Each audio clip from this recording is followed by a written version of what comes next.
अभ्यास 55। प्रोफेसर मोहनलाल जी ने college union की सभा में स्त्री स्वतंत्रता का प्रस्ताव उपस्थित करते हुए कहा, सभापति महोदय तथा भातृगण और बहनों, जैसा पहले कहा जा चुका है, स्त्री स्वतंत्रता बड़ा महत्वपूर्ण विषय है। स्त्री और पुरुष समाज की इकाई के दो आवश्यक अंग हैं। कोई भी समाज या देश तभी सुदृढ़ और सुसंगठित हो सकता है जब ये दोनों अंग एक समान उन्नत हों।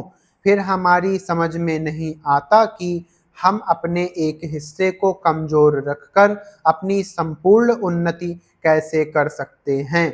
इतने वर्ष के अनुभव और अध्ययन के बाद तो मुझे यह निश्चय हो चुका है कि जब तक हमारी माताएं और बहनें पुरुषों की तरह सुशिक्षित और स्वस्थ न होंगी, तब तक समाज तथा देश की यथार्थ उन्नति न हो सकेगी।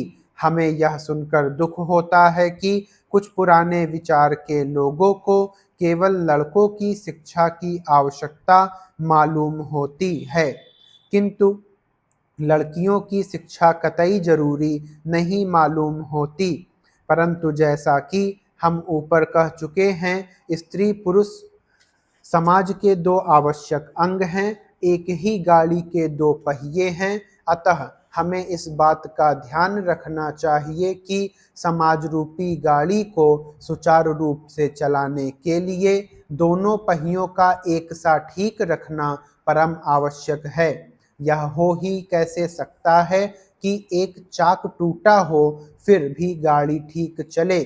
यदि यह मान भी लिया जाए कि स्त्रियां पुरुषों की अपेक्षा कमजोर रहती हैं, परंतु साथ यह भी कहा जा सकता है कि यदि उन्हें यथोचित शिक्षा मिले तो पुरुषों की कठिनाइयों में सच्ची सहायता कर सकती हैं एवं बड़ी आर्थिक गुत्थियां हल कर सकती हैं।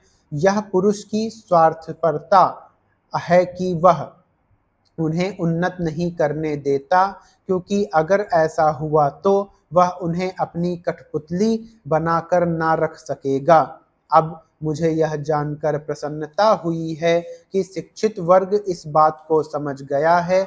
हमारे लिए यह गौरव की बात है कि हमारे शहर में ऐसी कई कन्या पाठशालाएं खुल रही हैं जो कुछ समय तक ही नहीं वरन बहुत समय के लिए समाज की सेवा करेंगी। मैं तो पहले ही कहता था कि स्त्री शिक्षा देश के लिए बड़े महत्वपूर्ण और गौरव की बात है, क्योंकि इससे ही स्त्री स्वतंत्रता के आंदोलन को प्रगति मिलेगी।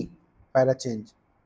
इसके बाद एक महाशय ने खड़े होकर कहा कि मैं आपके विचारों यानी आपका हृदय से स्वागत करता हूं और साथ ही आपके प्रस्ताव का समर्थन करता हूं।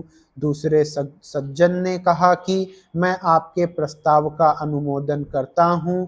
फिर वोटिंग होने के बाद सभापति महाशय ने कहा कि यह प्रस्ताव सर्वसम्मति से स्वीकृत हुआ अथवा सर्वसम्मति से पास हुआ। समाप्त।